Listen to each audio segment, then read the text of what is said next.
Daily topics 365.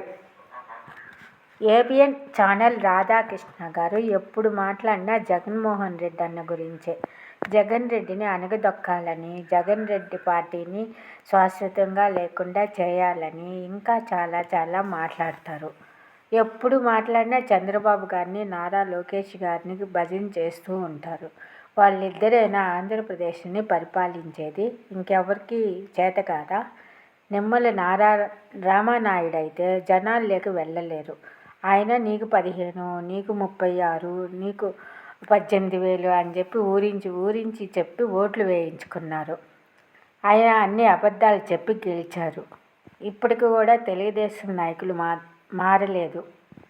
ఎక్కడా ప్రసంగాలు చేసినా జగనన్న గురించే మాట్లాడతారు.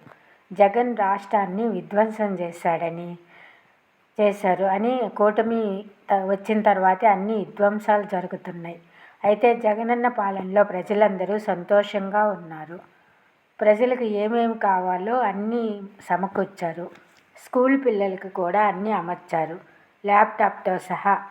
మెడికల్ కాలేజీలు ఎన్నో కట్టించారు.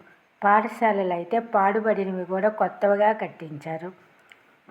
నాడు నేడు ద్వారా ఎంతోమందికి ఉపాధి అవకాశాలు కల్పించారు.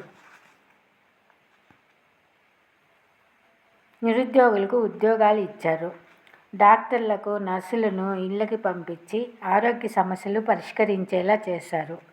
ఆంధ్ర రాష్ట్రం జగనన్న ఉన్నప్పుడు కళకళలాడుతూ ఉండేది.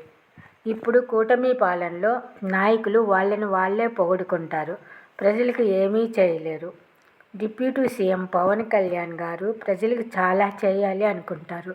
కానీ ఆయనకు అంత అవకాశం ఇవ్వటం లేదు. పెద్దన్నయ్య ఇంకపోతే రెడ్ బుక్ని చేత పట్టుకొని తిరుగుతాడు చిన్నన్నయ్య.